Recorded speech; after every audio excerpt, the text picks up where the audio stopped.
नमस्कार दोस्तों, स्वागत है आपका नामदेव स्टडी में।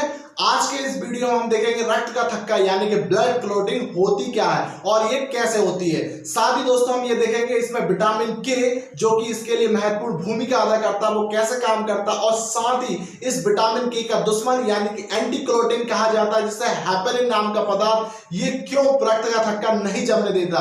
दोस्तों जब भी हमें कभी चोट लग जाती है और उस स्थान से खून बहने लगता है तो हम देखते हैं उससे 5 से 10 मिनट बाद उस जगह पर एक पपड़ी सी जम जाती है यानी खून का बहना रुक जाता है। तो ये होता कैसे है? ये चीज जब शरीर के बाहर होती है यानी रक्त का थक्का शरीर के बाहर जमता है तो ये हमारे लिए बहुत अच्छा होता है, और जब यही रक्त का थक्का शरीर के अंदर जमने लगे तो वो ब्रेन हैमरेज जैसी समस्या हो जाती है और इसमें मनुष्य की जान तक चली जाती है। यानी जो चीज शरीर के बाहर हो रही तो वो बहुत अच्छी, और जब अंदर होने लगे तो इंसान की जान कैसे चली जाती, सब कुछ समझेंगे इस वीडियो में। तो इस वीडियो को आप अंत तक जरूर देखें, और यदि आपको वीडियो अच्छा लगे तो लाइक शेयर और कमेंट जरूर करें, और यदि वीडियो आपको पसंद ना आए तो डिसलाइक करें, और साथ भी अपनी जो भी आपको इस वीडियो में अच्छी चीज ना लगे तो उसको कमेंट में जरूर मेंशन करें ताकि हम अपनी नेक्स्ट वीडियो में उसको सॉर्ट आउट कर सकें। तो चलिए स्टार्ट करते हैं हमारा आज का वीडियो।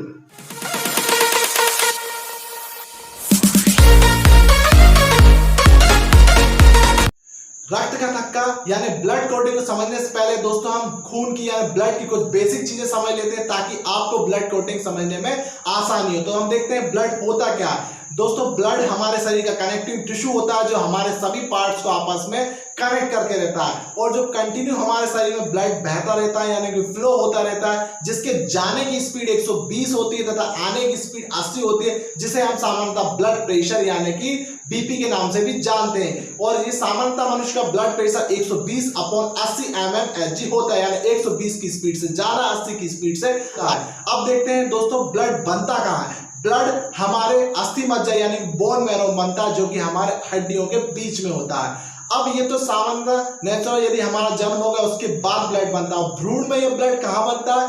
जब बच्चा माँ के पेट में होता है यानी गर्भावस्था में होता है तब ये उनके लीवर में यानी कि लीवर में यकृत में बनता है। अब हम ये देखते हैं कि होता कितनी मात्रा में। पुरुषों में यानी मेल में खून की मात्रा 5.5 लीटर होती है, जबकि महिलाओं में यानी फीमेल्स में 5 लीटर होती है। महिलाओं में पुरुषों की अपेक्षा आधा लीटर ब्लड कम होता है। ये ऐसा क्यों होता है? क्योंकि उनमें हीमोग्लोबिन की मात्रा कम होती है। पुरुषों में यानी मेल में 14 ग्राम हीमोग्लोबिन जबकि महिलाओं में 13 ग्राम हीमोग्लोबिन होता है, यानी यहाँ भी 1 ग्राम कम। अब हीमोग्लोबिन का संबंध सीधे सीधे आयरन से होता है। जब भी हमें हीमोग्लोबिन कमी होती है डॉक्टर हमें हमेशा आयरन की गोली खाने को कहता है, यानी हीमोग्लोबिन कम होना यानी आयरन कम होना, और आयरन का कम होना तो सीधा सीधा सा मतलब है उस शरीर में उस बॉडी में हार्डनेस की कमी। तो आपने नेचुरल देखा होगा पुरुषों में यानी मेल्स में क्या शरीर थोड़ा सा ज्यादा हार्ड होता है अपेक्षा किसकी? महिलाओं की। महिलाओं पुरुषों की अपेक्षा उनका बॉडी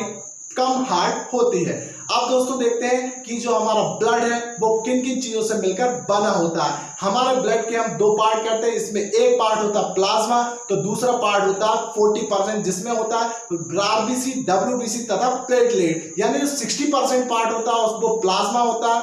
अब ये प्लाज्मा क्या होता है?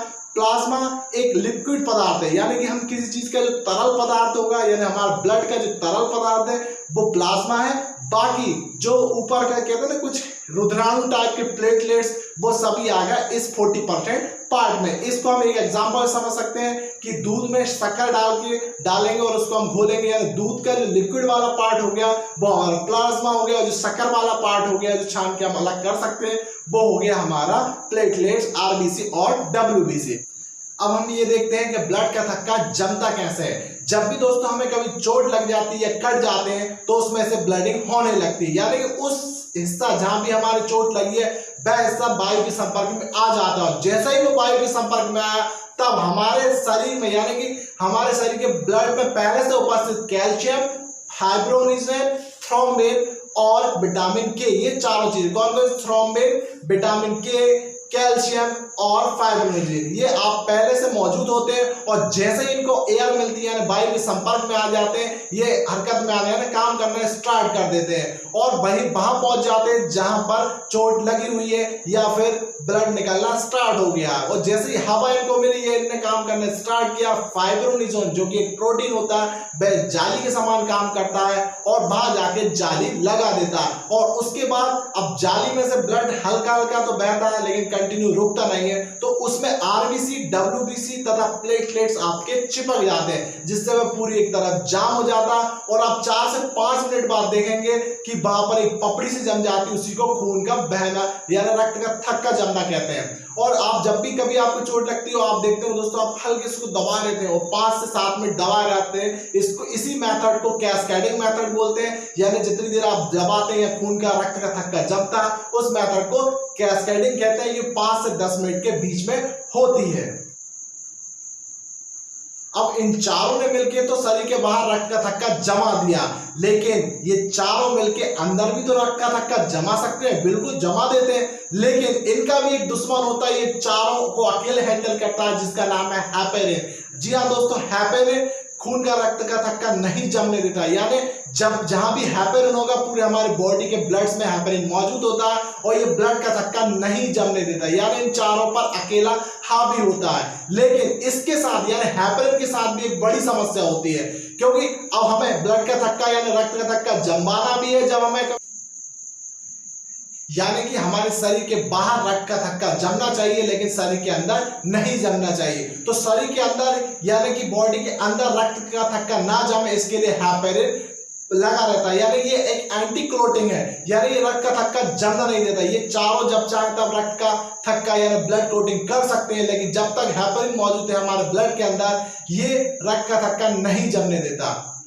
लेकिन कई बार होता क्या है कि हमारे शरीर में विटामिन के यानी विटामिन के की मात्रा जब अधिक हो जाती है, तो ये जाके वहां पर उस नली में जहां पर ब्लड की प्रवाहित हो रहा है वहां पे जाके चिपक जाता है और ब्लड क्लोटिंग कर देता है। तो दोस्तों अब हम ये देखते हैं कि जब भी डॉक्टर इंजेक्शन लगाता है तो हम देखते हैं उसमें हल्की सी पिचकारी मारता है, यानी हवा को बाहर निकालता है। ऐसा क्यों करता है कि यदि वो इंजेक्शन लगाते समय यदि वो हवा को नहीं निकाले और इंजेक्शन लगा देता है तो हमारे उस जगह पे थोड़ी सी भी एयर पहुंच जाती है, तो अगले दिन आप देखेंगे वहां पर ब्लड क्लोटिंग हो गई, यानी कि धब्बे धब्बे से बन जाते हैं, ब्लड सा जम जाता है। और अगले दिन जब हम डॉक्टर से आकर पूछते हैं कि डॉक्टर साहब ये क्लोटिंग यानी कि रक्त का थक्का कैसे जम गया, तब उसको तो पता है कि मेरी गलती की वजह से क्लोटिंग हुई, लेकिन वो बताता नहीं है। साथ ही दोस्तों हमने ये भी देखा हो कई बार जब भी हमें बोतल यानी ग्लूकोज की बोतल लगती है तो एक ना एक अटेंडर वहां पर मौजूद होता है, ये देखने के लिए कि जब जैसे ही बोतल खत्म होगी उसके पहले ही